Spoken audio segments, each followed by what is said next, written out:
with the 1-minute warning.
If I get all councillors to assume their seats, please.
I'd like to call the meeting to order, please.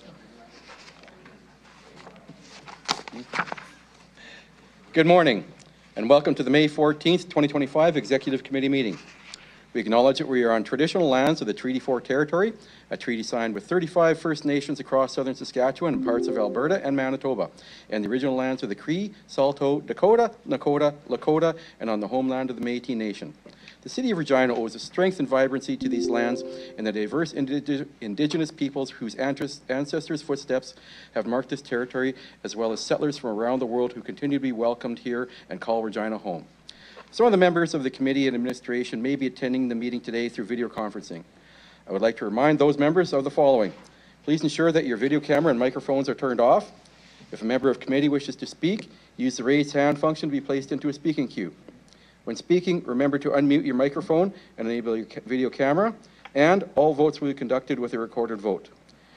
The deadline to register as the delegation reports recommended for consideration by Council at its meeting scheduled for May 21st is 12 p.m. on Tuesday, May 20th. Can I have somebody someone move a motion to approve the agenda at the call of the chair with the addition of the registered list of delegates? Mayor Chad. With that, I will call the question. Any opposed? Carried. Can I have someone move a motion to adopt the minutes of the public meeting held on April 30th, 2025? Councillor Flores. Are there any omissions or errors? I will call the questions. Any opposed? Seeing none, it is carried. We will now consider item EX 25-26, Regina Rugby Clubhouse Incorporated lease. Can I ask the CFO, the Deputy City Manager, Darren Anderson, if he has anything to move or add with respect to this report? Thank you, and through the chair. When Regina Rugby Park was developed back in 1987, the City of Regina worked with the Regina Rugby Union Inc. to develop a clubhouse. The clubhouse is owned by the Regina Rugby Union, but located on city-owned property. The existing lease is in overhold. Administration recommends providing a new 10-year lease for the land on which the clubhouse sits. As we are not publicly advertising the land for lease and the proposed rate is not at market rate, City Council approval is required. Thank you.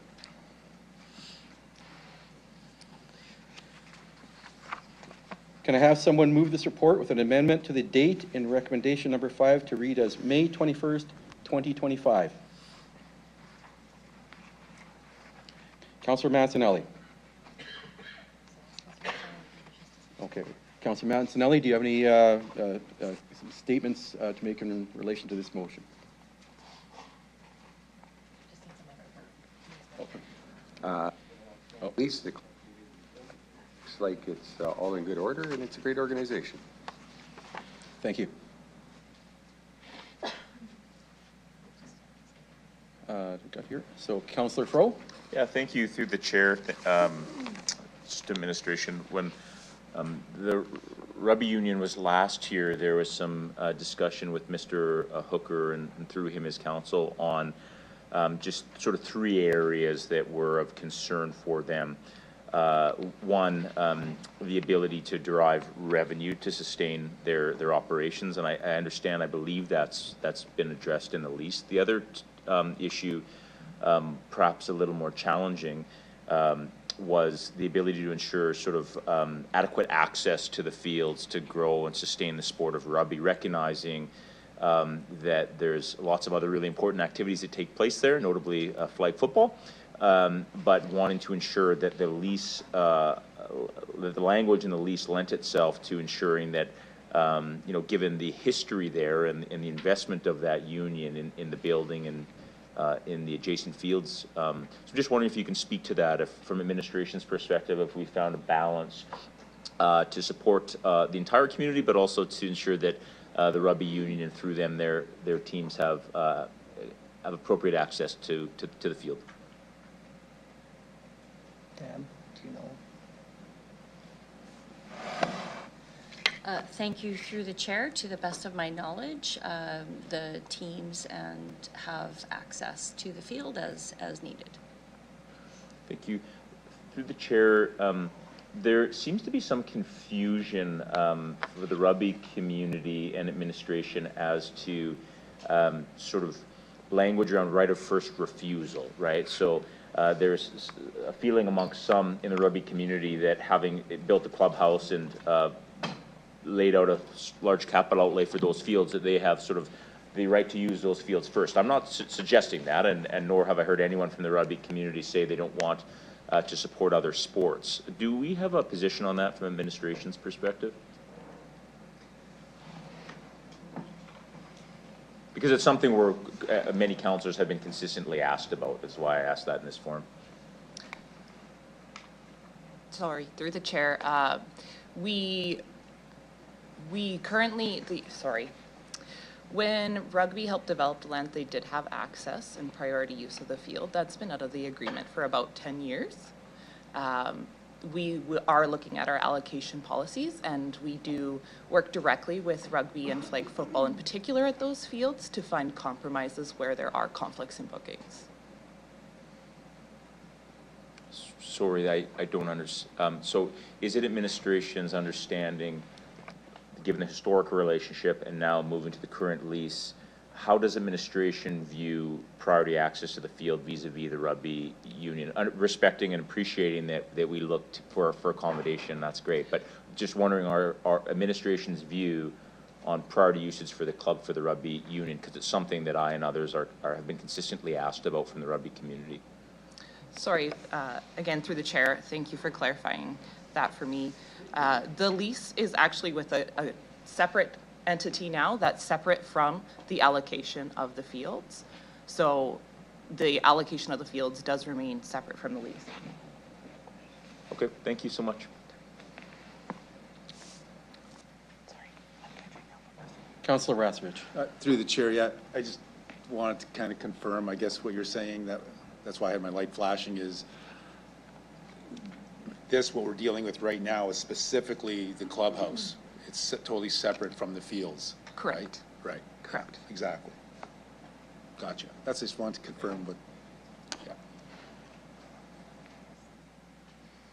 Okay. Actually, I will add a question to that.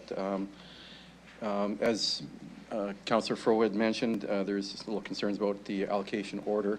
And I guess under, I don't want to say exceptional circumstances, but let's say a national event was to come to Regina, I could see that usurping perhaps some rights of first refusal for that. Are the policies around that allocation related to exceptional circumstance, if I want to put it that way, and then rugby in general has the priority? Through the chair, national events are considered through the allocation policy as it stands. Again, that is separate from the lease, but national events do get priority, and we always work to accommodate them when they come in. Great. Thank you.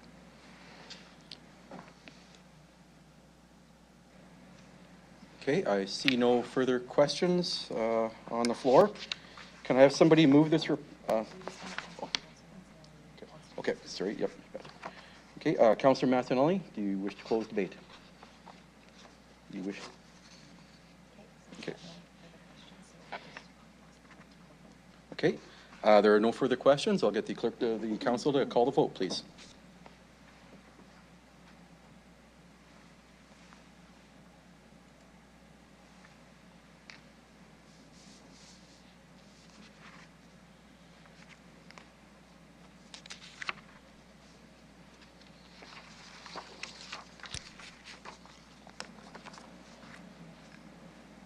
Through you, Chair, the motion is carried with all members present voting in favor. Thank you. I would like to call next item to be addressed is EX 25-46. I would like to call upon delegation Ryan Johnson.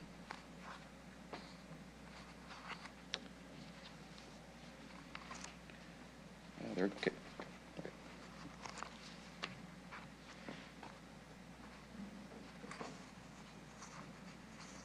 And before we begin, my standard advisement is there's no trophy to council for asking the most questions, and the longest answer by a delegation is not necessarily the best answer. Thank you. Please introduce yourself for the record, the organization you're representing, if applicable, and where you live. You have 5 minutes to address the executive committee, after which you will have the opportunity to respond to any questions that the members may have of you. Thank you, Mr. Johnson. Okay, thank you. I'm Ryan Johnson, President and CEO of the Buffalo Pound Water Treatment Corporation, and I reside in Moose Jaw. Good morning and thank you, Mr. Chairman, Mayor Bashinsky, members of City Council, administration, members of the public. And to start, I also would like to acknowledge our facility and operations are located on Treaty 4 lands. I'm very pleased to report on the highlights of the corporation's operations for 2024.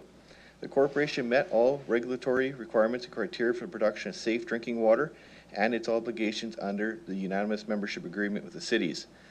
The annual report also includes our water quality and compliance report, which is required under our permit to operate.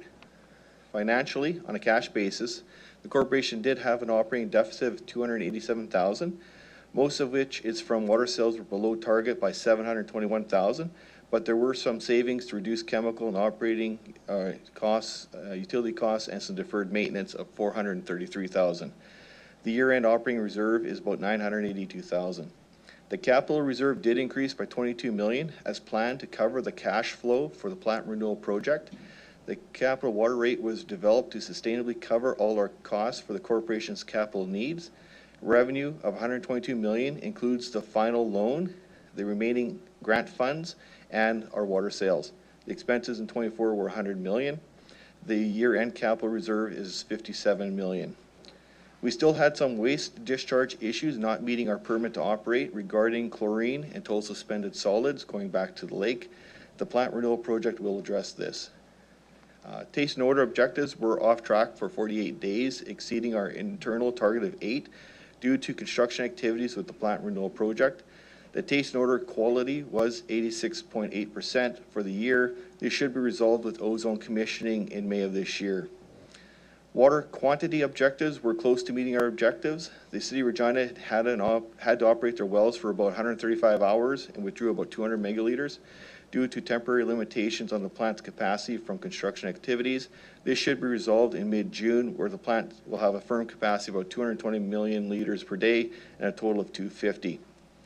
The audit was unqualified and the process was very smooth, and I'll touch on just a couple highlights. Statement of financial position. There was a large amount of cash was planned to manage the cash flow for the plant renewal project. All the grant funds have now been claimed. All the anticipated funds from long-term debt were received. The tangible capital assets for the capital investment for the plant renewal project is for the plant renewal project.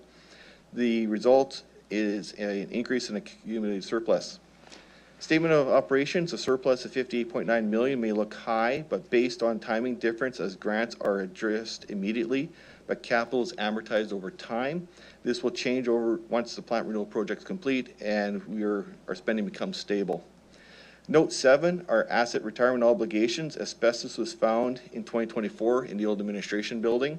So we had to include an asset retirement obligation of 3.1 million, and that will be mitigated this year.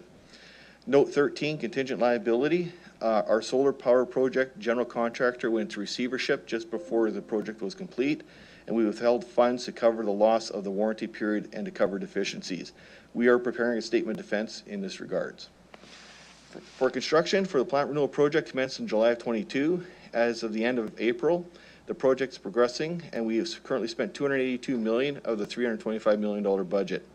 We are 36 months in, over 80% complete, and 64% of the contingency and allowances have been approved to be utilized. The remaining process upgrades, deficiencies, temporary works are about 6 months behind schedule. The impacts will be mitigated with all parties. There are some commercially sensitive items of dispute which will not likely be addressed until after substantial completion, and we will likely have to go through a dispute resolution process. The project should be substantially complete by June of 2026, but all major processes will be done at the end of this year. The joint venture and corporation staff are working to allow construction activities to proceed and water treatment plant operations to continue. There is a large presence of joint venture staff compared to plant staff, and there is disruption to our normal routines, but all groups are working as best they can together. The project, once complete, will address current risks, ensure sustainability, be more environmentally sustainable, provide more efficiency, 30 seconds. And meet the growth of the region to the year 2050. I would encourage City Council to see our website to see time-lapse video of the projects. These are updated quarterly, and plant tours for City Council administration are always available. And I thank you for the opportunity to speak to you today, and be happy to entertain any questions. Thank you for your presentation. I see we have one question. Councillor Bizo. Through the chair. Thanks for coming in today and presenting the report. There's a few items that you trigger that are kind of a concern with the project and the project behind time. The budget at completion, is it too soon to talk about budget at completion right now and what risks are out there? Because a few flags you raised that you'll have to mitigate some risks and litigate some risks. So where are we standing from a risk perspective for the shareholder, which is us in Moose Jaw? Thank you through the chair. Currently, the risk is about $35 million is the maximum risk. This is if the contractor got everything they're asking for. We believe the number is significantly less than that. And again, I don't want to give numbers out, but it'd be substantially less than what they're asking for. So we are mitigating it the best we can. We are still trying to negotiate with the contractor on some of the items where we think there is some reasonableness to it. But really, they have a lot of delay claims that are stacked, and they're not subsequent. They're concurrent delays, not sequential delays, and that conflicts with the contract. So we're trying to work with them to get the numbers down to something more reasonable.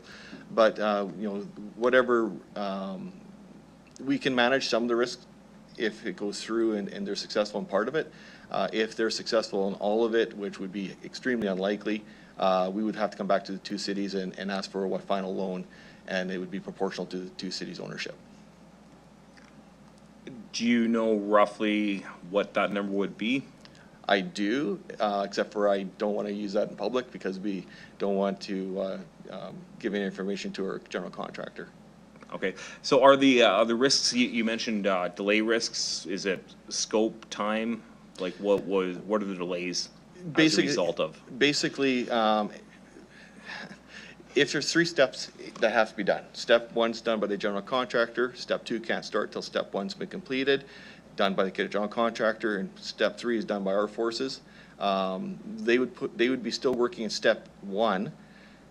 step 2 hasn't started, so therefore step 3 couldn't occur, and we get a delay claim for our work because we couldn't do anything to meet the schedule, but yet they were still working in stage 1. So it's those kinds of delays that we're dealing with. So according to the contract, we believe they're completely frivolous, but unfortunately we have to go through the process. So the contractor keeps sending the claims in, we keep denying them, and unfortunately it's going to have to come to dispute because we're not accepting these. It's those kinds of things. Anything that we've had that were change orders that we agreed with, we've paid. So these are things that we absolutely don't agree with, that we feel flies in the face of the contract. So we believe our risk profile is pretty low, but the reality is until we go through the dispute resolution process, you know, it could go from anywhere from 100% our way to 100% their way, but more than likely it's going to be very low to them and in our favor. Okay, thank you.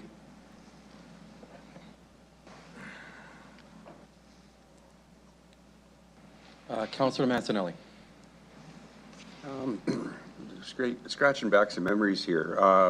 When this process, this build first started, I believe you used a different procurement process for implementation, shared design build that wasn't used before. If you could just expand on that a little bit. And once again, just a little bit of education for everyone in the room. We're going to have to face some kind of projects. The variations on how we get that procurement and how this was different might be a good education carrying forward in case we run into anything. Please and thank you. Yeah, thank you through the chair. So yes, we did a progressive design build model for this. This gave us a lot of latitude when it came to the project as it was being developed, where we could off-ramp and go to a design bid build if need be. There is a lot of advantage to this. Speed was one, reduced risk. You know, I think a lot of people are aware that when it comes to tendering, risk is your cost. So if the more you minimize your risk, the less the cost is. So we went through the process. We had a guaranteed maximum price initially. The price was a little high because we were coming right out of COVID and we had supply chain issues. So then we had the contract to reprice everything. Then we came back with a GMP and a lump sum. We opted to take the lump sum. So that has worked fairly well in our favor, but what's happened is the contractor during the pursuit had a certain team, and a lot of the members of the team changed, and we had some, we had a project director for a while that really treated it like a design build, and that all the risk was on us, where they missed the fact that they were around for the entire design period to work with the design engineers to ensure that they had a better understanding to reduce the risks. So we've been having some conflict over that. When the project's done, we are going to do lessons learned, and we are getting contact by City of Saskatoon, City of Winnipeg, City of Calgary. We're also looking at doing major projects to see how well our procurement model worked so that they could utilize it in their own projects. But we definitely do have some lessons learned that we would encourage other cities to maybe modify that we went through to minimize the chances of having things like concurrent delays when the contract clearly says it isn't, have more meat in there so they can't keep putting frivolous claims in when they know it's not a claim that's ever going to be successful, have some kind of penalty to that, and maybe beef up our damages to them so that, you know, there's maybe a disincentive for them to just throw in frivolous claims, those kinds of things. Totally appreciate that, and also in the clarity on why you think you're in a good position for the claims that are coming through with the variation on the design build thing. Thank you.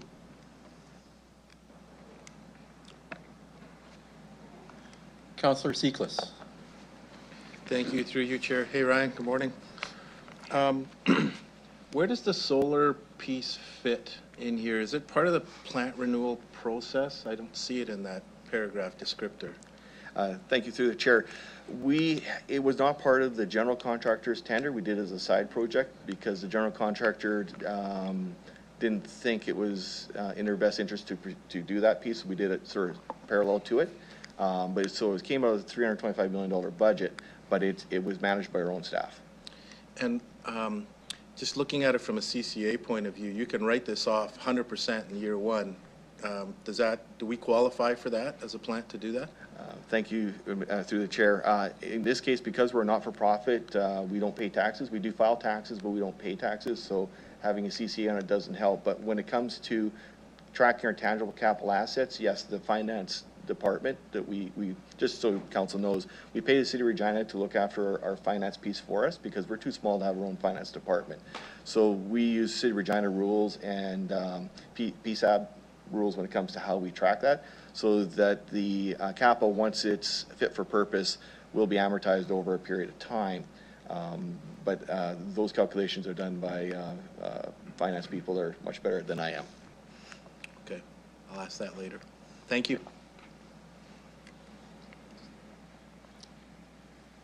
Councillor Rasevich. Through the chair, just wondering off the solar, so the company we went through, they're bankrupt?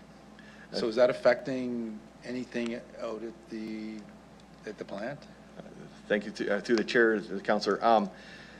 We saw indications that things were going to go sideways before it happened, so we started doing payments through a scroll, so we were able to control the money to ensure the subs all got paid. There was one sub that hasn't been paid, which we are working with outside of this potential litigation. But what we did is we held the funds back to ensure that we had money to cover our deficiencies for the project and warranty period.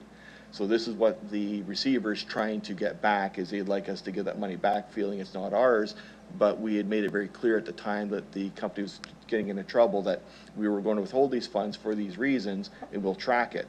And unfortunately, you know, the receiver is of the opinion that they should get all the money, and we're saying, no, we need to cover ourselves. And since we have the cash, we are going to hold it unless we were directed otherwise. Okay. So you mentioned warranty. So there is no warranty, so we have to cover the warranty ourselves. So now, we've had some deficiencies that we've had to use some of that money for already. Right. That would have been a warranty issue, but because the company no longer exists, we can't go to warranty, but we held the cash. Right. We did have warranty if But if they existed, but now we don't because they're bankrupt, so now it's on us. Correct. Gotcha. Okay. That's not good. No. No. That's But not we're mitigating the risk best we can by having cash. What's that cost? Like what is? What It was do you about think? $419,000 we held. So far deficiencies are about half that. And we still have a warranty period. Okay. I guess just something to think about. I mean, not just there, but in the future when the city's doing things about when we're working with, you know, various companies. Yeah. Okay, thank you. Yeah. Councillor Fro. Through the chair, thanks for your presentation. Perhaps nothing's more important in what we do here than ensuring our water security. Wondering, Ryan, if you can speak at a high level to our interests in looking at agricultural drainage oversight. So when we're looking at large-scale drainage, and secondly, but tied to that, understanding you partner with the Water Security Agency, large-scale drainage, but also how we're assessing, again, the Lake Diefenbaker irrigation project and its implications, positive or negative, on our long-term water security. And thanks for a lot of the information you put in that report. It's a great report. Okay. Thank you through the chair, Councillor. So we'll start with Water Security Agency. So they have been working on a new drainage policy. We, City of Regina and Buffalo Pound, have been very involved with them on commenting on their policy and ensuring that it works for to protect the cities of Regina and Moose Jaw. So they've been very receptive to making some modifications and educating us on what their drainage policy is, because there is a fairly large scale drainage project just near the causeway of Highway 2 that could impact the water quality of the lake. So we were concerned about that, and we were working with them. So they are doing some research with us. So they're leading the research. We also have laboratory facilities at the plant, and we're working with them to collect the data to monitor and basically determine whether or not there is an actual negative impact. We don't believe there is based on what we're seeing, but we still want to ensure that they're not draining things into the lake that's going to impact us by basically increasing the salts or materials that we can't treat out. So we're working with them on that, and we're very happy with the cooperation we're getting from WSA. So that's part one. Part two is the drainage project at Lake Diefenbaker. So I'm not sure, I think there were several members of the council that was in a call with WSA a while ago. So it's a three-part project, three-phase project. Phase one is to finish the original work that was contemplated in the early 70s. Phase two would do another different area of do irrigation in a different part of the province off that, and phase 3 would be the one that would directly impact us. So WSA is doing a study. Right now, what they claim is the Lake Diefenbaker for domestic use, which is non-commercial, has about 200 years of water supply, give or take. They monitor it, but they're doing a study on the lake itself so that they can get an idea what the long-term viability of the lake itself is, and looking at drainage. And the information we have from WSA, the drainage project itself would not have a huge impact on it based on phase 1, but we don't have phase 2 or 3 yet because they haven't started working on that yet. They just want to do part 1 first, then move into part 2, part 3. Part 3, which would be the one that would actually drain, there's potential that excess water could drain into Buffalo Pound Lake. Likely we're talking 25 years down the road. We don't know it, but it's not on the near term, where phase 1 is in the near term. They're actually, I think, done pre-design at this stage. So we're working with them to see, but they are giving us the indications that based on for every meter of water is 18 years of domestic supply, based on Lake Diefenbaker size, they're not concerned that a drainage project would have an impact. But then again, you got to look at what's going on in the entire environment. So we're hoping to see this new report once it's done, and will be hopefully be made publicly available. Thank you. Last question. Certainly, precipitation and runoff patterns are changing due to climate change, and appreciate WSA has lots of experts. Can you let us know the proportion of the water that we treat that's used for residential versus sort of industrial commercial usage? Thank you through the chair. So I have the information, just not on me. That's fine. The plant itself takes about 1/3 of the volume of the water in the lake itself. We have 2 potash mines that would draw water from the lake, and I believe they're about the same as us. So I believe between the 2 potash mines ourselves, we take about 2/3 of the volume of the water of the lake. The WSA ensures a guaranteed water level, so they don't necessarily guarantee the quality of the water in the lake, but what they do is they manage to a level. So they're within about an inch of a certain service level. So for the water that we withdraw with the potash mines withdraw, they top it up. So I think they average between 3 to 5 cubic meters per second flow into the lake, and that's enough to maintain that and provide water for the downstream fishing lakes. So that's how they typically will manage that. So we know that we'll always have the certain amount of water in the lake. Our intakes are designed so that there'd be somewhere in that area, so we have enough cover in case there's, for winter, when you have ice layer on it, that the intakes will still work, and for the summer that they will basically withdraw water without hindrance. So that's kind of how it's set up. When it comes to runoff, runoff is our bigger impact. So we always love to see water come from Diefenbaker. It's better water. It does reduce some of the headaches with the treatment processes, but the new plant, once we're completed, it won't really matter much. But getting fresher water from Diefenbaker is better than getting runoff. Runoff has different. It's flushing things into the lake that we have to treat out, and some of it's inorganic material which we can't necessarily treat out, and it changes the chemistry of the lake. But with the plant renewal project, the intent was, knowing with climate change and how the impacts were hitting us, where we had huge issues in 2015, we wanted to make sure the new plant was robust enough to be able to handle this. So we should be able to handle what's coming unless we start seeing a lot of salts hit the lake or a lot of inorganic materials that we just can't treat out. And then what would likely happen is the next upgrade in 2050 could be some kind of membrane system.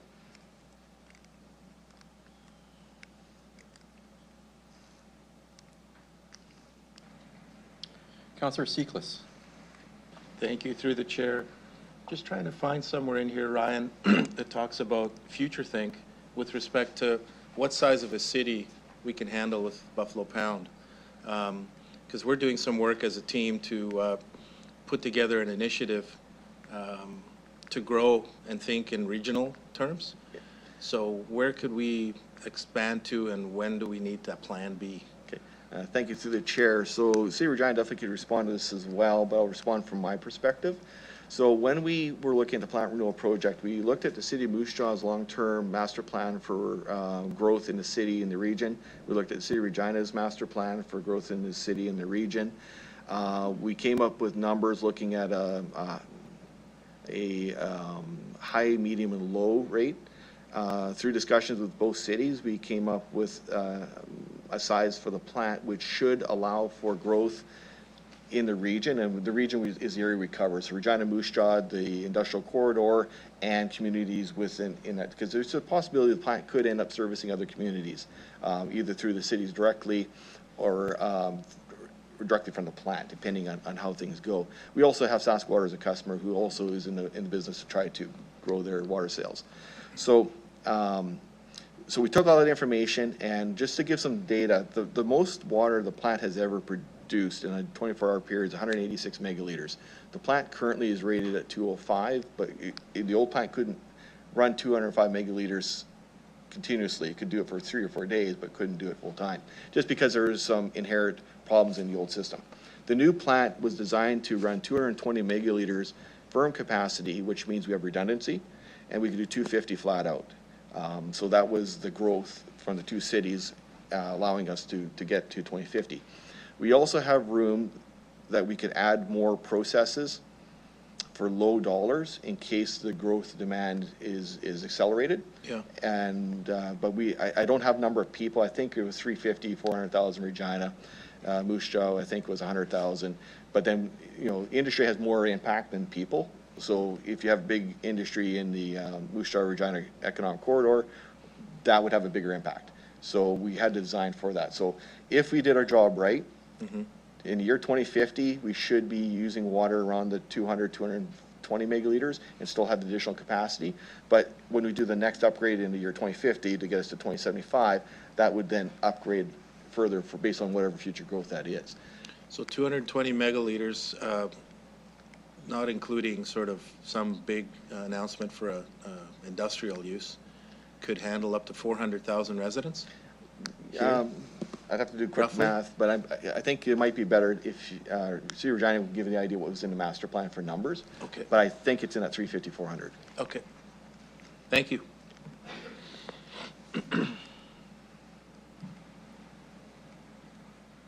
Councillor Rasevich. Yeah. Hey, through the chair. Hey, I was just looking at water quality standards, like chemicals. I was kind of just flipping through it, and I'm just kind of curious. Because we talked about fluoride, and I'm just looking at the concentration. Tell me if I'm wrong, but it goes like it's 0.12 milligrams per liter in February. I'm assuming this is natural. These are all natural concentrations in the water already, eh? This is kind of interesting. You know, then in May it's 0.1, and July 8th 0.12, and November 0.12. So, is that? Could you talk to that? Yeah, thank you through the chair. Yes, our water generally has a natural occurring fluoride in the, I think it's about 1.52 or 0.15 milligrams per liter in that area. Okay. Our treatment process knock about half of it out, so we'll be around 0.07, 0.1-ish. And then for Moose Jaw, we top it up to 0.7. For Regina, once we're done the upgrade project, we will then boost Regina to 0.7. So what we do is we take the naturally occurring fluoride that's in the treated water, and then we just top up to with the goal of 0.7. Right, but I guess when you guys are analyzing it naturally, it's.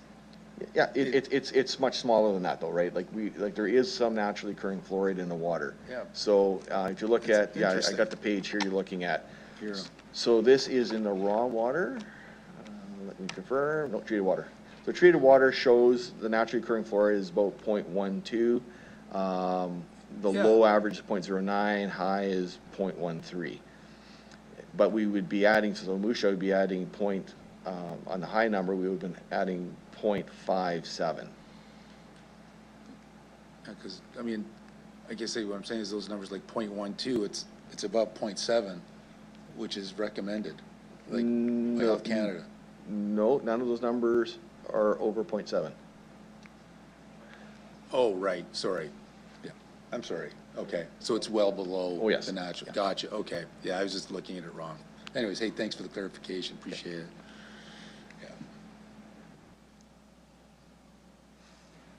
Okay,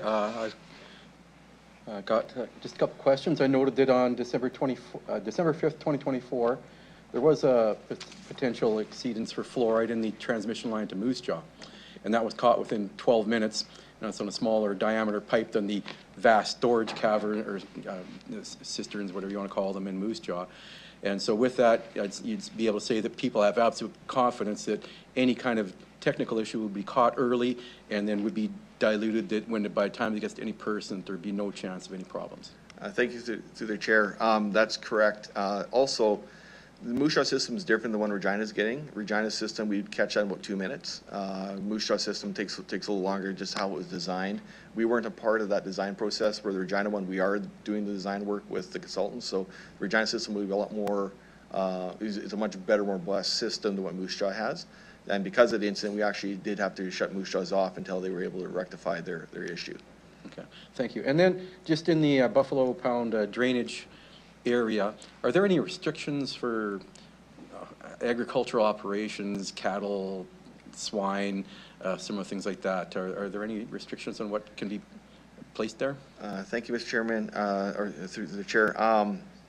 There is some restriction for ILOs, and it's been a long time since I looked at them, so I can't give numbers anymore, but I believe through the watershed, there's a certain level of management of it, and there's best practices, and farmers are encouraged to follow the best practices. But I don't believe there's any ILOs that impact our watershed. But there is farming that can, with phosphorus and nitrogen being applied to land, which then gets runs off into the lake, things like that. And there is definitely cattle that have impact, but not like an ILO where you have a high concentration of farm animals in a small area of land that are connected to the lake itself or the Capel system. Thank you. In our area. Thank you. I see no further questions here. So at this point, we will now consider. Thank you for addressing the executive committee. You can return to the gallery. We will now consider item EX 25-46, Buffalo Pound Water Treatment Corporation, year end. Can I have the CFO/Deputy City Manager, Darren Anderson, please introduce the report? Thank you, and through the chair. The City of Regina submits the 2024 annual report of its service partner, Buffalo Pound Water Treatment Corporation. Buffalo Pound Water Treatment Corporation is owned jointly by the City of Regina at 74% and the City of Moose Jaw at 26%. Under the unanimous membership agreement between the city and Buffalo Pound, it is required to provide the city with its annual report and audited financial statements. You have heard a presentation from the organization detailing their 2024 annual report and financial results. We submit the report for your review. Can I have somebody move this report? Councillor Rasevich. Councillor Rasevich, do you wish to speak to the report? No. Okay. Are there any other questions from any members, or directed for the administration?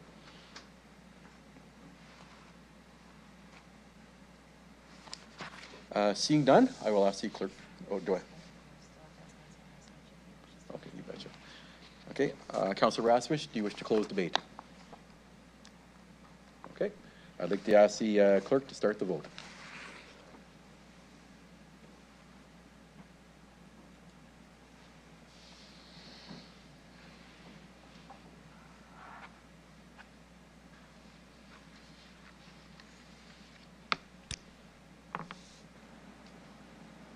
Through you, Chair, the motion carries with all members present voting in favor.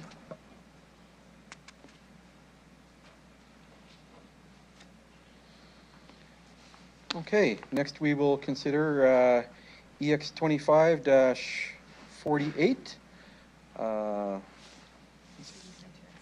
City Center. Where's the number? Oh, there it is. It's up here. City Center Incentive Program. I wish to call upon delegation Lance Donison.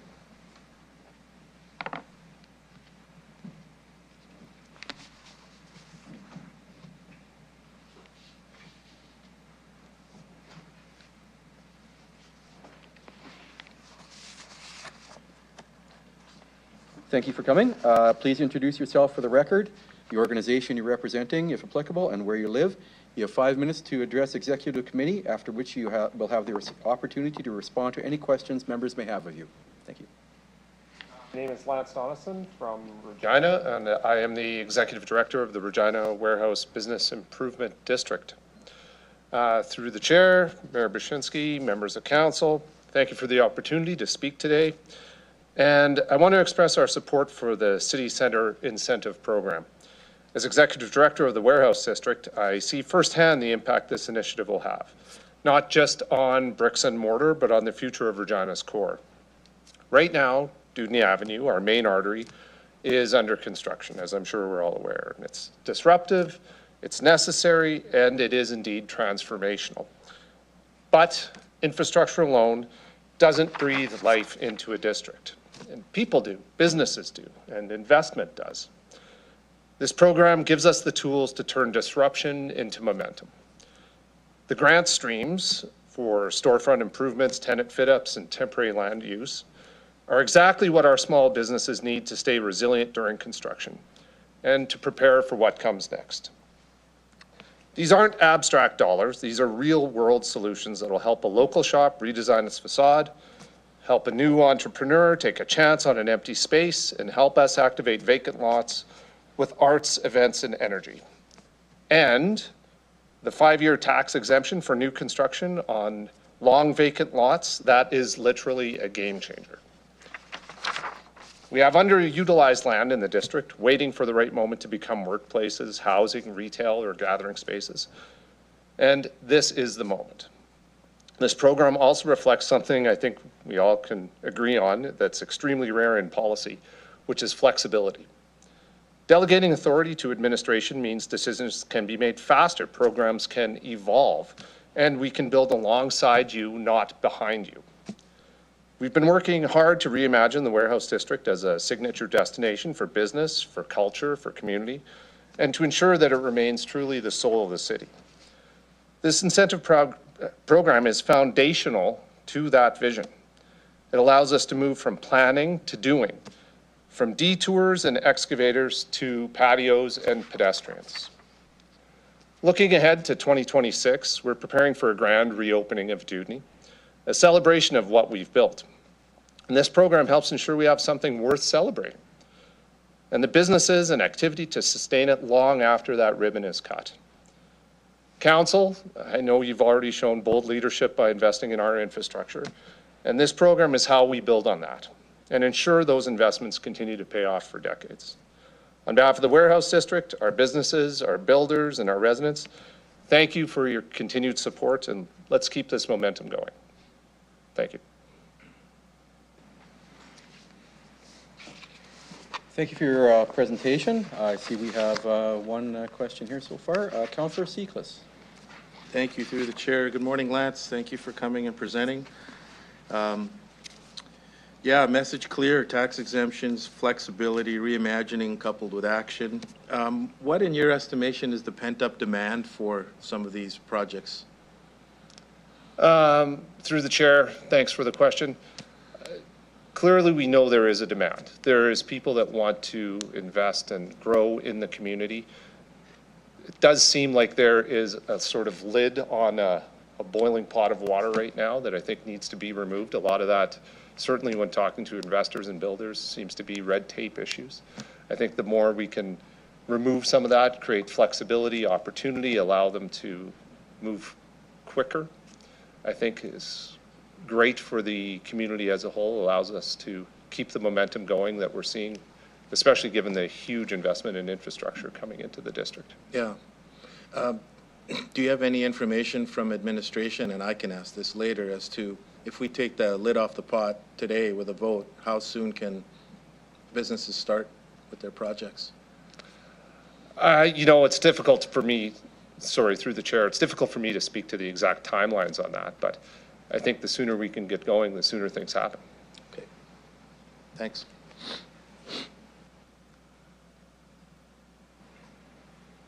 Just checking for any more questions. Okay, Councillor Rasevich. The Chair, you mentioned red tape. Can you give me some examples? Can you give me some examples of red tape? You know, it's difficult for me to speak to the exact examples of red tape that the builders and the investors are facing, but it's something, you know, that verbiage is something that we hear often when talking to our businesses, right? There always seems to be delays. Things have to go through council. It's a long process. I think something like this allows more flexibility, allows faster action, something that we can all, I think, agree on, that the sooner we can get things done, the better it is for the community to start growing. Yeah, well, I guess if you come up with some, if you can back, you know, if you can come back with some ideas of what the red tape is, it'd be helpful to me, because I don't know what it is, right? Yes, through the chair, certainly, yeah, I will speak to our Yeah. investors and our board and come back with some recommendations. All right, thank you. You're welcome. Thank you. Councillor Mancinelli. Through the chair, appreciate going to gather information on red tape issues to make sure that we're efficient in getting this off the ground. With no disrespect intended, knowing you're somewhat new to the position, planning's gone through a reorganization and a realignment of rules and an effort to get rid of a lot of the red tape experienced in the past in recent years, as well as a change in discretionary permits that some builders or investors might not be aware of. When you're engaging, maybe get a download from planning, just so you can be a little bit of an educator as you take in that information as well, as a suggestion through the chair. And if you were here, that would be my question.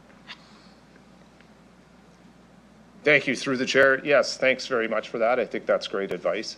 I think it's very important in our role, certainly as the Business Improvement District, to be speaking with the developers and the investors and the landowners so that they are aware of the opportunities that are available to them. I think in general, we have seen a significant reduction in sort of the onerous, I think, amount of time that some of the builders, investors are talking about. However, I'm not sure they're necessarily all aware of that. So I think it is important to educate them as well. Perfect. Thank you very much. Thank you. Thank you. Seeing no other questions, I do have a couple myself. I guess, is there latent demand right now with the latent available warehouse space that could be available, be converted into housing in the warehouse district? And say in general, but I'll also point specifically to the old Sears warehouse where there was discussion of that iconic building perhaps becoming a condominium at some point in time. Yeah, thank you very much. Through the chair, it's difficult to speak exactly to what project or what that landowner is looking at doing with that building. I, at this point, certainly have not been in touch with the landowner specifically to that. I think there are other buildings that we are aware of in the district with, you know, several well-known developers and landowners that are looking at building housing and doing different types of investments in the district. I think they are just waiting for the opportunity and the commitment, I think, from the city and the province as to what's going to happen in the district overall. So I think there is, you know, an anxiousness to see what's going to happen. I think certainly not just in the district with programs like this, but also in the yards as a bigger future investment. Okay, thank you. I see no other questions, so at this point I'd ask you to thank you for your presentation, and you can return to the gallery. Thank you. Okay. We will now consider item EX 25-48, City Centre Incentive Program. Can I have Deputy City Manager Deborah Bryden please introduce the report? Thank you, through the chair. In January, City Council approved in principle a recommendation to shift our existing funding of $300,000 that was used previously for what was called the Intensification and Revitalization Incentive Programs towards a new City Centre Incentive Program.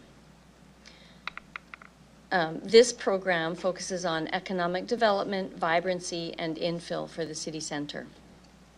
This report provides recommendations for amendments to our existing administrative bylaw, as well as adoption of city centre vacant lot redevelopment tax exemption policy, it's a mouthful, necessary for administration to proceed with implementation of the program.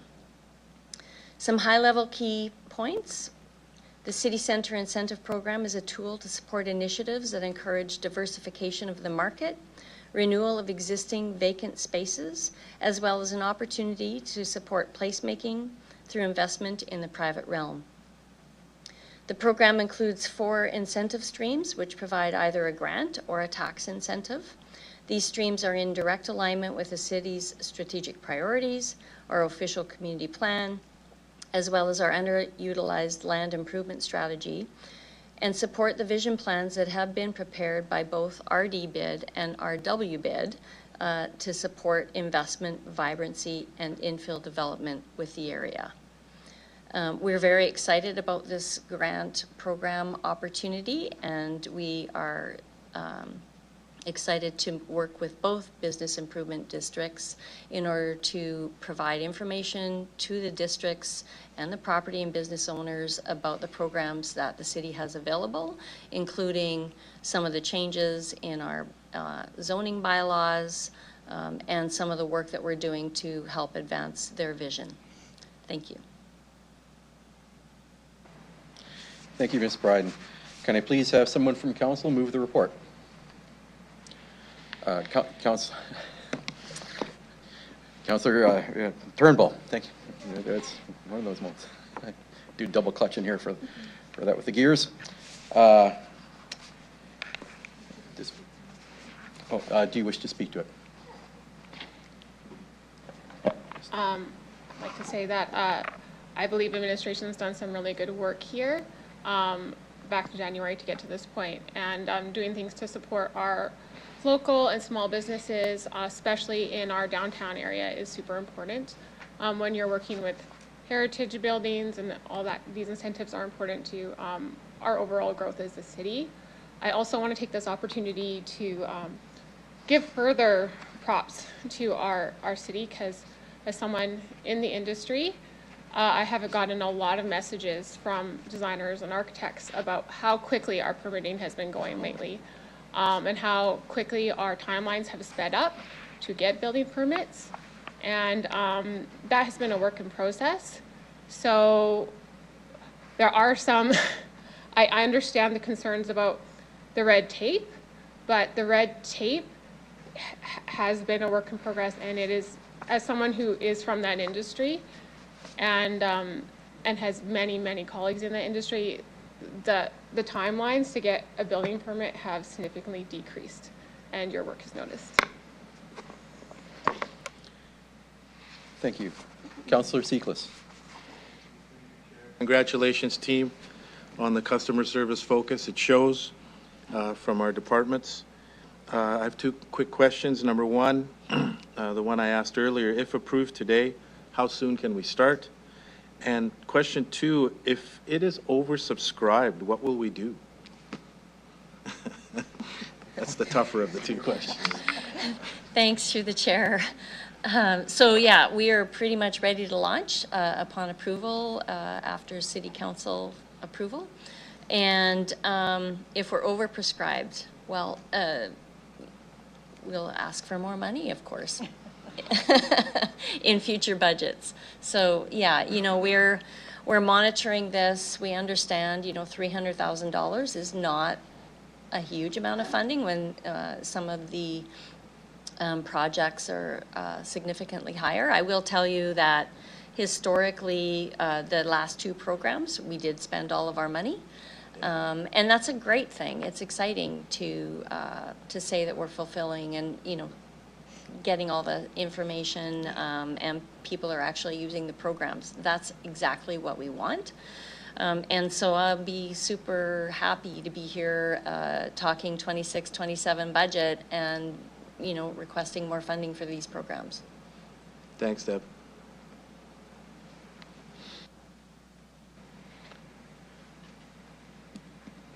Councillor Flores. Thank you. Through the chair, again, I want to reiterate commending the team for making this happen. And thinking about the success of the program, could you speak a little bit about how will the effectiveness of it be monitored and reported upon, particularly regarding the objectives that we've set out, stimulating vibrancy, diversifying land uses, and encouraging high-quality urban design in the city center specifically. Thank you for that question, Councillor Flores. I will refer this question to Ms. Pfeiffer, please. Thanks for the question. Yeah, through the chair. I think one of the intents when we were restructuring the program was to make sure that those objectives were a little bit clearer, with some really specific, obviously the specific streams of the programming. So that's one way that we can monitor, like what are people most interested in? Is it storefront improvements? Is it tenant fit ups? Things like that. We also, through the development of the program, have been creating scorecards to be, when people are applying, that they can outline what exactly they're undertaking, and it helps us better monitor the kinds of outcomes. So to your point, in those scorecards, we outline things like quality design, improvements to safety or visibility, and things like that in the public realm. So I would say that the way that the program has been structured, unlike the previous programs, the outcomes will be much easier to track. So we will be able to bring back to council, there's the number of programs or projects that have been supported, the types of projects, and then more specifically the outcomes that have been there. Yeah. Fantastic, thank you for that. And just one more question. I was looking at the map and the boundaries of what is considered there, looking east towards the Heritage neighborhood. So I think it's, how hard set are those boundaries? Like when we're thinking about the downtown, oftentimes a lot of the spaces within Heritage kind of spills over, and the vibrancy of that area, I think oftentimes impacts how great our downtown can be. What's the flexibility around that? Thank you. Through the chair. So the program boundaries are the city center boundaries. Those are articulated in the official community plan. On the east side, I believe it runs down the alleyway on the east side of Halifax Street. So it would cover properties on both sides of Halifax Street, both sides of Osler, and then westward. So there are some properties in the Heritage neighborhood that would be able to access the funds, provided that the work they're doing is eligible.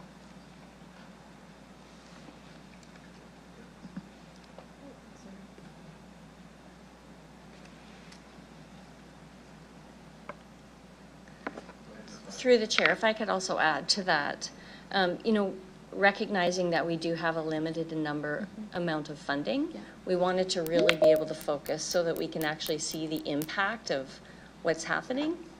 As we move through and have some results that we want to talk to you folks about, we can look at altering those boundaries as we advance the policy. All right, fantastic, thank you very much. Seeing no further questions, I do have a couple myself. And to the administration, similar to Victoria's comment on the east side of the downtown core, I did note that the cathedral area that just kind of went in on Angus, maybe a bit of Ray there. And I'm just a little surprised that 13th Avenue or some more space surrounding that is not included in there, as I'm well known for stating my vocalness against some density at the edge of the city. I'd like to see some things in certain areas where there's definitely opportunity, and people do have those areas where they want to be able to walk to the grocery store, walk to the bar or restaurant, or even the liquor store that happens to be there. And I was just wondering about the boundaries on the west side and why a bit more of Cathedral's not included.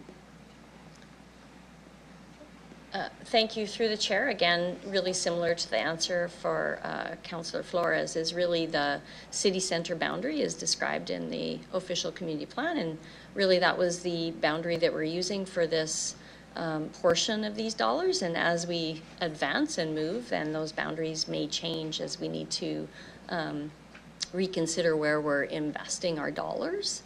And yeah, Ms. Pfeiffer, I don't know if you have anything further to add. Is that a decision of administration or council, or the official? So that was administration's recommendation, is that we're funding the city center, which is outlined in our official community plan. Okay.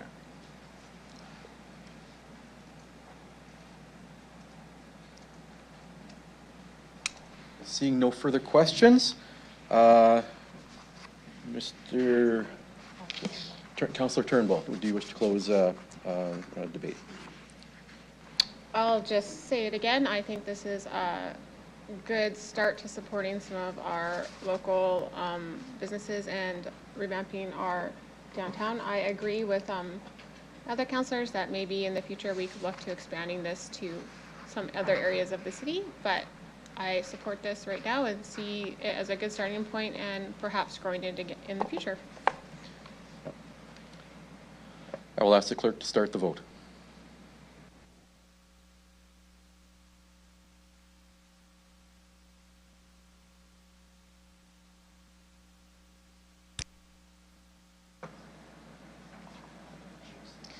Through you, Chair, the motion is carried with all members present voting in favor. Thank you.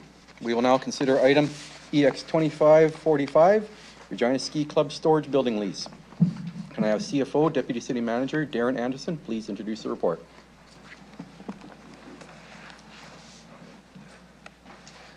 Thank you, through the chair. The Regina Ski Club, Inc. is a nonprofit organization that is responsible for the maintenance of multiple ski trails throughout the city and surrounding areas. The ski club is asking for approval to construct and donate to the city of Regina a new building in the Kinsman Park South that will be utilized for the storage of their trail grooming equipment. As the estimated value of the building is approximately $100,000, and this is a direct lease without a public offering, at less than market value and is within a city park, city council approval is required. Thanks. Can I have somebody move this report? Councillor Fro, I saw first. Do you wish to speak to the report? Yeah, I do briefly through the chair. This is a wonderful example. While the park is in Ward 3, the Ski Club members, the donors are across the entirety of the city. And of course, it's a destination for community. I think it's also lovely because here we have community fundraising coinciding at the exact same time as public dollars are rehabilitating and building an accessible park. My family's proud to donate to this initiative. And actually, I think it serves as a model for how we can rehabilitate and rejuvenate our community all across the city. So proud to donate, proud to support, and look forward to seeing every single one of you on the ski trail this winter. Deal? Deal. All right. Thank you very much, Councillor Fro. I will now open it up for questions here, and Councillor Flores, please go ahead. Not really a question. I just also want to speak to the efforts of the ski club. They're a fantastic group of, it's a volunteer board and a lot of volunteers that make not just the grooming happen, but the planning of all of it. So I just want to commend all the fantastic work they're doing. I agree with Councillor Flores' remarks about the efforts of community fundraising, matching city dollars, and just how positively this impacts folks across the city, because not only is that part of the park room, but they groom all of the trails across the city, and they do an incredible job. So just want to give a very public kudos to that club. They do an incredible job in our city. That's all.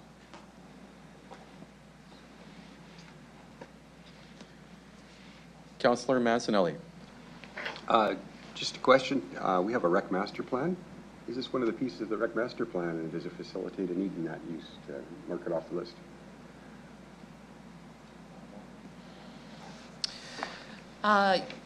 Ski trails are mentioned through the rec master plan.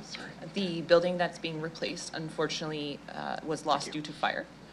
So this is in line with the rec master plan and maintaining this effort, and it aligns with our winter city strategy as well. Perfect. Just like to hear the alignment. Thank you very much. I'll just check for any further questions. Seeing none, Councillor Fro, would you like to close debate? I will ask the clerk to start the vote.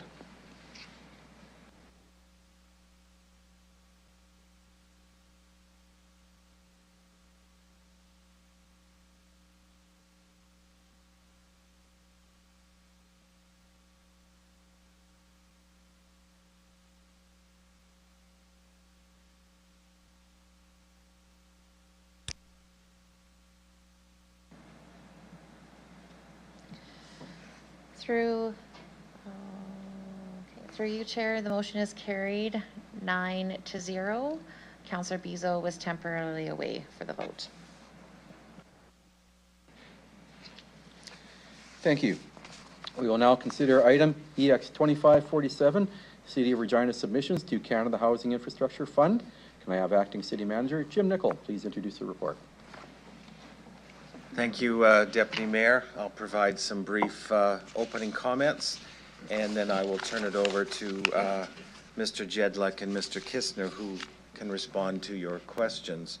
The city was advised by the province on April 22nd of this year that we can now apply to the Canada Housing Infrastructure Funds, known as CHIF, the Provincial Territorial Stream, which provides cost-share funding for water, wastewater, and stormwater infrastructure projects to increase housing supply. The first intake deadline is May 20th, and the provincial government requires City Council to provide a resolution approving an application in this regard by June 1st. The total funding available for May 2025 intake is $22 million, and the city is invited to submit one capital project for consideration. And there will be a second intake in September. The first recommended project for May's intake is the Taylor Field redevelopment project, and we are bringing this forward today, seeking your approval to submit an application. In terms of a high-level understanding, it's recommended that we do submit something with respect to Taylor Field redevelopment based on some of the following rationale. This project would support the development of water, wastewater, and stormwater infrastructure as part of the Taylor Field redevelopment project. The lack of infrastructure is the current barrier to growth and redevelopment of this land. The project will facilitate redevelopment and provide approximately 7 acres of fully serviced residential land, fostering new housing opportunities and options. And with that, we'll invite your questions, and Mr. Jedlick and Mr. Kistner are our experts on this file, and they are open for all your questions. Thank you. First, I need somebody to move this report. Councillor Bizo, do you wish to speak to the report? More of a question. Go ahead. Thank you very much. Not to speak to the report, just a question on the report right now. Okay, thank you. Okay, then you can. I'll come back to you then if you want. Same thing. Okay. Okay, Mr. Bizo, that would be, sorry, Councillor Bizo, why don't you proceed with your question? Thank you. Through the chair. What do we need to do as a council to eliminate any red tape to expedite this process of getting this infrastructure done, the funding done, and get the field developed? Thank you. I'll turn that over to Mr. Jedlick, but again, this is the first step in starting this process. Obviously, we would need to be approved at the end of this intake process, which we have to submit through to the province through with provincial consideration by June 1st. But Mr. Jedlick or Mr. Kistner can best answer that. Through the chair, the previous approvals granted by council allow us to be undertaking work right now in terms of both installing one of the sewer mains that's required for both, it's a sanitary sewer main. It's required for both the indoor aquatics facility, but then also to service these future lands. So that was approved as part of this year's budget, the construction of that. And then also as part of the annual land report that was approved previously this year by council, there was $1 million set aside for design of all this infrastructure. So that work is underway this year, and we will be coming forward with a construction funding request for the infrastructure as part of the 2026 budget process. Thank you. Thank you. Mr. Kistner, do you have anything to add? Okay, no. Okay, Councillor Bizo, are there any other questions? You're good there? Okay, we'll next do to Councillor Seacless. Thank you. Through you, Chair. I guess the first line that comes to my head is better late than never. and I want to leave this on a positive, but I'll start on a negative. We told our people that when Taylor Field was knocked down, we would build affordable housing. That was more than 8 years ago. Shame on us. There's a reason we lost trust with the electorate, and this is one of the big reasons. So when my colleague, Councillor Bezo, asked this question, I think he just wants to put a fire under everyone to make sure that we get shovels in the ground. It's not going to happen this year, as far as I understand. And not to throw anyone under the bus, as negative as that sounds, I think it's really important that we follow through on our promises. Otherwise, don't make them. So, I'm so happy to see this come in front of us, and it's got my full support. Thank you. Thank you, Councillor Seeklis. Councillor Rasevich. Yeah, through the chair, I think it's great that this money is kind of showing up. I guess just my question is, obviously our contribution of this would be 3.8 million. So do we know where that's coming from yet? Or is it in the budget already? Mr. Anderson. Thank you, and through the chair.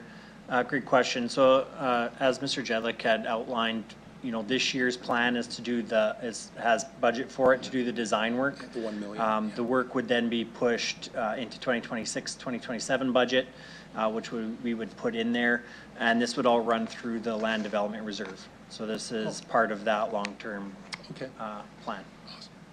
Thank you. No problem. Perfect.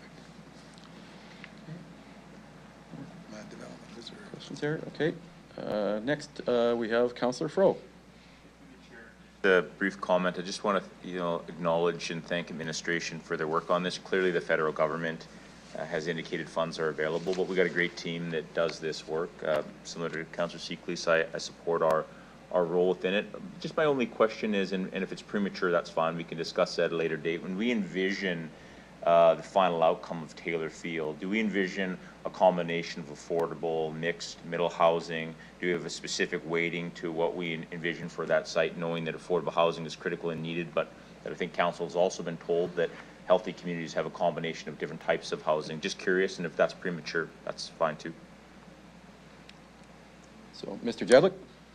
Through the chair, yeah, the final sort of vision isn't defined, but it is definitely a mixed-use housing community available to sort of, both, affordable, but also at market. And, I think, as we had noted in the strategic direction provided in the annual land report, while the infrastructure is being designed this year, planning will also be engaging with community and industry on, that exact vision and what sort of housing types to bring to market. So, thank you. Anything further, Councillor Cole? Okay, thank you. Okay, Councillor Mancinelli. Thank you very much. Just coming through the last few years, housing shortage across the country, also made aware that we have a limited supply of available lots and a little bit of a crunch point making them serviceable and available. Totally agree with the investment into Taylor Field, understand the necessity. Are we going to run into a problem in development for available lots? Should we be more strategic in this investment that way, or was that considered already? And this was the smartest way to go about it. Just want to make sure that we are looking at all fronts when we're making this decision. Mr. Jedlick? Through the chair, if you could maybe clarify. Sorry. So serviceable lots, I know there was a very short supply of readily serviceable lots in our community. It's been made aware for the last couple of years. Knowing that this is a investment to putting a couple lots on the market, is this the better investment than opening up some of the outer rims for serviceable lots to get off the ground, knowing there's a short supply coming? Is it the strategic, smart way to go, and has that been considered? I hope I made that a little bit more clear. Mr. Jedlick? Yes, through the chair. I think that there's always a balance between greenfield and intensification, and this is a project that's been, directed by council for many years now, the redevelopment. I think one of the challenges with intensification is that buyers do have preferences in terms of where they wish to live in which communities. And so we do balance that out. But the investment to bring these lots on is, also greater than just bring these lots on. We believe there's a community benefit to the entire North Central area, and it aligns with the North Central Revitalization Plan. So those are some of the ways we've weighed it out. So that's, I guess in terms of the 20 million that would be required to bring in all the infrastructure roads in the park, that's the investment required to get this area in. And that doesn't count for any potential revenue that may come in from lot sales. Understand, and once again, agree with I wouldn't stand in the way of this, and I totally see why the investment in Central Regina is necessary. In your explanation, you mentioned one piece about the popularity of this project with council. I understand popularity feeding into a decision. I'm asking how the popularity weighs against the strategy. I'm not scared of being unpopular to follow a more sound strategy for outcomes, and I'm wondering if there's a cross point there. If there's not, I'm all in. Does that make sense? Okay, Ms. Bryden, Ms. Bryden would like to add a few comments. Thank you. Through the chair, I really appreciate the question, Councillor Mancinelli. When we were looking at these grant opportunities, we looked at all of the projects, some of the projects that support greenfield development, the Taylorfield lands, and we determined this was the best strategy for this application. You're going to see upcoming reports that'll address some other projects with different grant opportunities coming forward probably pretty soon. Perfect. So if I wanted a strategically wise decision, that's what you've provided with me, and it just happens to be a fairly popular one too. Thank you. Yes, that is correct. Okay, because I don't want to be popular, I just want to be smart. Okay. Mr. Jedlick, I would like to add a few more comments. Yeah, and just through the chair, one other comment in terms of strategy. Knowing that the city is making a large investment in the indoor aquatics facility, the hope is that the aquatics facility is coming online when the park is coming online, when 10th Avenue is finished, and it really provides a boost into the housing and the desirability of that housing in that neighborhood. So it is strategically been considered as a whole as part of the North Central revitalization. That's the exact piece I needed, how everything ties together, an overall goal, not just one piece of it, and for North Central and the community about the investment and the importance of tying it on a timeline as well. I really appreciate the strategy. Thank you. Okay, looking around, I see no further questions. Councillor Bezo, would you like to close debate? My end, thank you. I will ask this clerk to start the vote.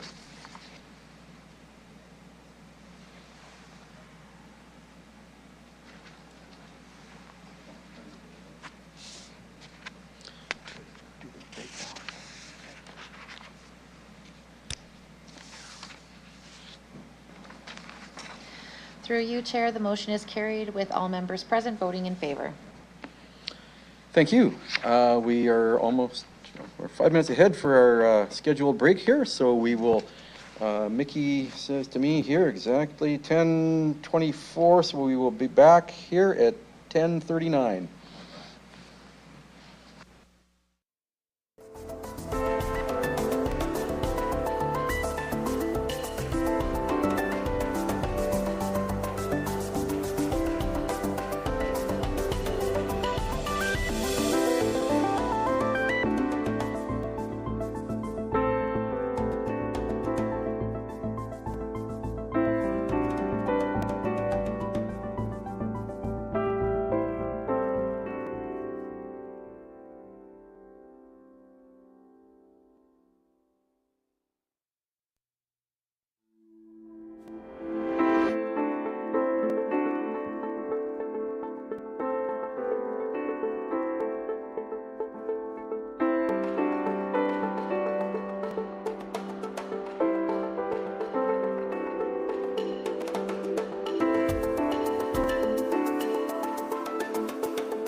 get all councillors to take their chairs, please?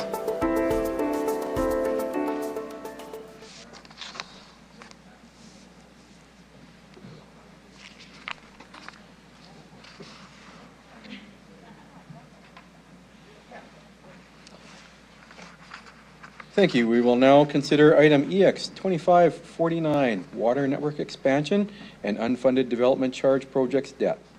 Can I have CFO, Deputy City Manager Darren Anderson, please introduce the report? Mr. Anderson. Thank you, through the chair.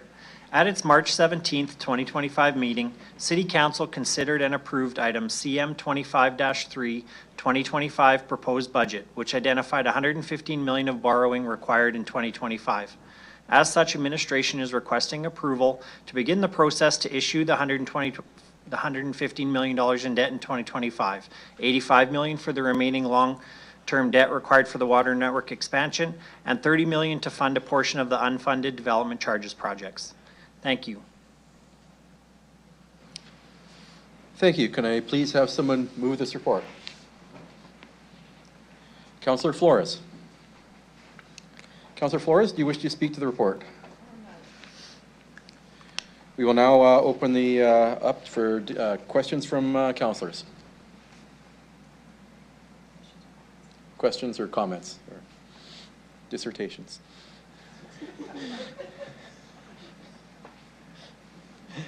Councillor Bizo. Thank you very much through the chair. Thank you, Mr. Anderson, for presenting this report.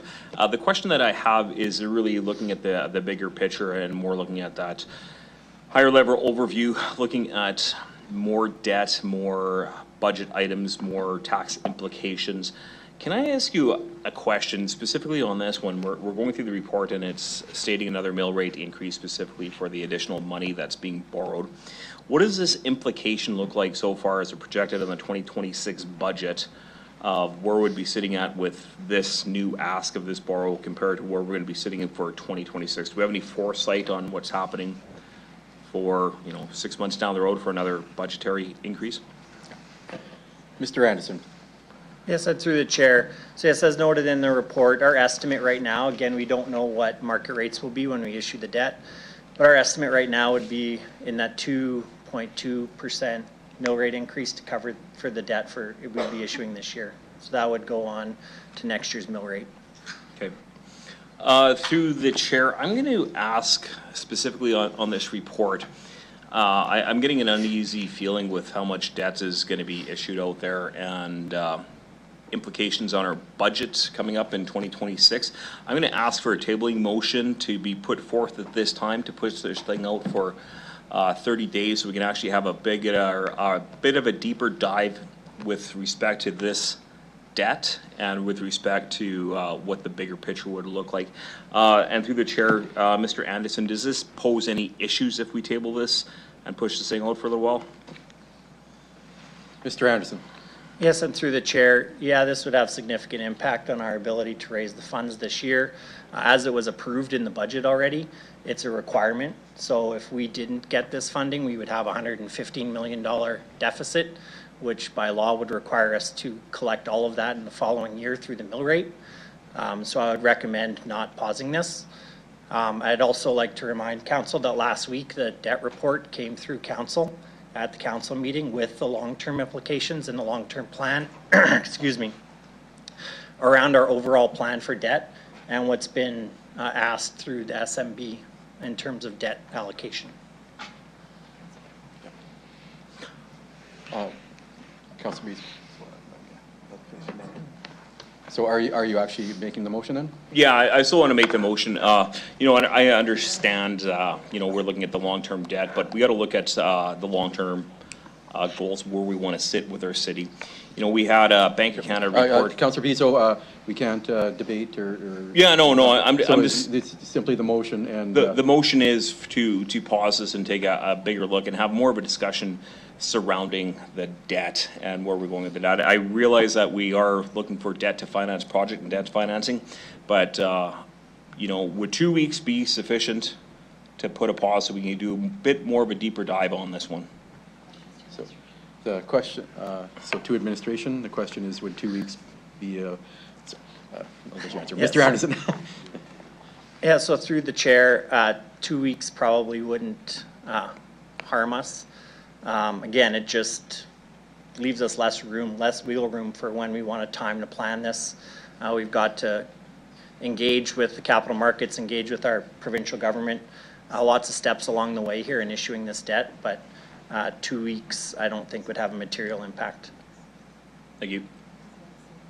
So I'll put forward the tabling motion to push the signal for 2 weeks to look at a more of a overall debt strategy and where this is going to be lying within our 2026 budget. I'm going to pass it here to the city clerk the acting city clerk to speak to. Through you, Chair. So just looking at the calendar, there is a break in the meeting schedule, so it actually would almost be pushed out for approximately 3 weeks, with the next executive committee meeting scheduled for June 4th. So not sure if we want to check if there's further implications with respect to pushing it to then, or if that's okay. Gives enough time to do the required public notice.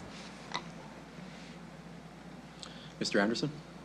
Through the chair, yeah, not ideal, but we could handle a 3-week pause. Acting City Manager, Mr. Nicol? Thank you. I would just ask if Councillor Bezo can make it clear, articulate in your tabling motion. Are you just wanting this tabled so that you can have a more fulsome discussion in 3 weeks?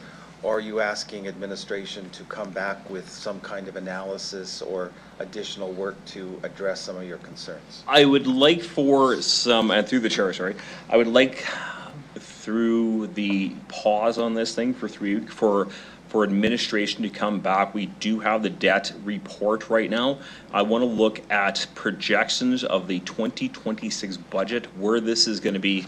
And I understand this is still early in the season, but we still should have enough information of where we're going to be proceeding for an ask from our citizens in 2026 for a mill rate. So this report and this debt financing right now is putting another mill rate increase for 2026. And I'm asking for what is a bigger picture right now with some projections, what we will be looking at for the 2026 budget and the mill rate increase going forward. Mr. Anderson? So yeah, through the chair, we wouldn't be able to have that level of detail in the next 3 weeks in terms of where our 2026 budget would be looking at. We're working on, and we're bringing back a report in June, I believe, to this table on the process for 2026. But if I hear the councillor correctly asking what our mill rate increase ask is going to be for 2026, we won't have that information. Just for projections, you know, it's the range. We're looking for a range. So we know that we're going to have some fixed increases due to, you know, cost of living allowances with the CBAs. Then we also have some projects, capital projects, and we also have some other costs that we can look at.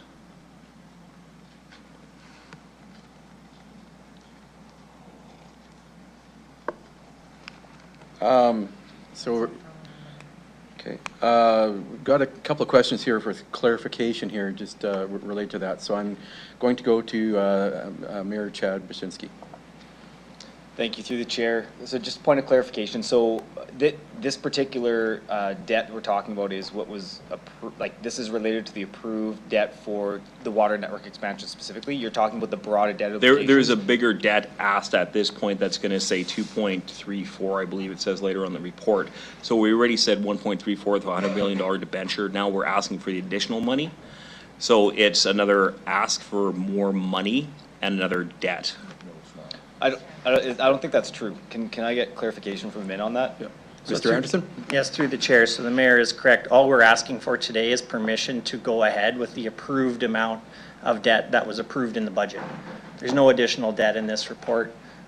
We've been approved through the budget to issue 115. Our process says I need to come actually get approval from council to start that process. That's what this report is for. The debt, again, for clarification, our long-term debt plan and that debt report was tabled through A&F in last month's meeting and was brought to council last week. So Councillor Bezo, so with the clarification that this is actually already approved, does not go above our debt ceiling, and is already within the budget, do you still want to proceed with your tabling motion? I'm going to say yes. I still want to take a look at this. And I'm going to say, I just still have an uncomfort feeling with debt ceilings and where we're going with spend. Okay. So with that, because this is a tabling motion, we have a bunch of clarification. Councillor Seacless, if it's clarification only, then I would accept it. You're in the queue. But are you good with going to the vote? Do you need clarification? Okay, that's acceptable. Okay, thank you. Councillor Seacless? Thank you. A week tomorrow, we have audit and finance. I'm wondering if that would be the place you might want to bring that up instead of this motion, or? Well, it also gives us some time to have these bigger discussions in the Audit and Finance Committee meeting as well, too, before it comes to council for the bigger picture. Okay. Okay. Good. You're good? Okay. Well, with that, we're closing. I'm going to ask the clerk to call the question. So do we have the motion here simply to table this report right now? It would actually be 3 weeks, correct? To the June 4th executive meeting. So with that, I'll ask the city clerk to call the vote.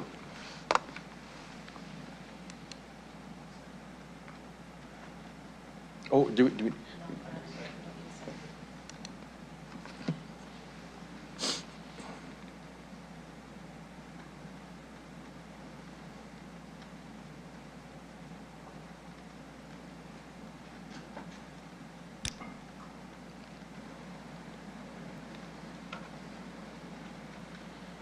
Through you, Chair, the motion is lost 7-3, with the following members voting against as follows. Councillor Burton, Turnbull, Flores, Mancinelli, Fro, Radins, and Mayor Bashinsky. Those voting in favor were Councillors Bizo, Rasevich, and Siklis. Okay. So we're back to the main motion here right now. Councillor Bizo, do you have any other questions that you do want to ask? No. Okay. Thank you. Looking to speak in queue. Any other questions from any other councillors here? None. So Councillor Flores, would you like to close debate? Okay. There are no other comments. We'll ask the clerk to start the vote.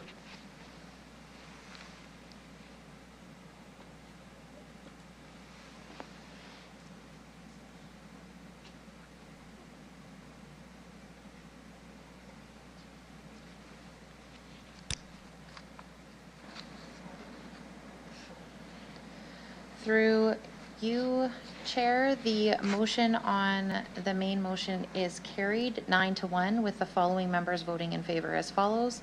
Councillors Burton, Rasevich, Turnbull, Siklis, Flores, Mancinelli, Fro, Radins, and Mayor Bashinsky. And the member voting against is Councillor Bizo. Thank you. Now I'd like to have move a motion for a private session. Oh, sorry. Okay, so Councillor Seacless. Any opposed? Call a question. Any opposed? Oh. Okay, and I'll need a motion to recess for 10 minutes, 15 minutes. That Mayor Chad Brzezinski.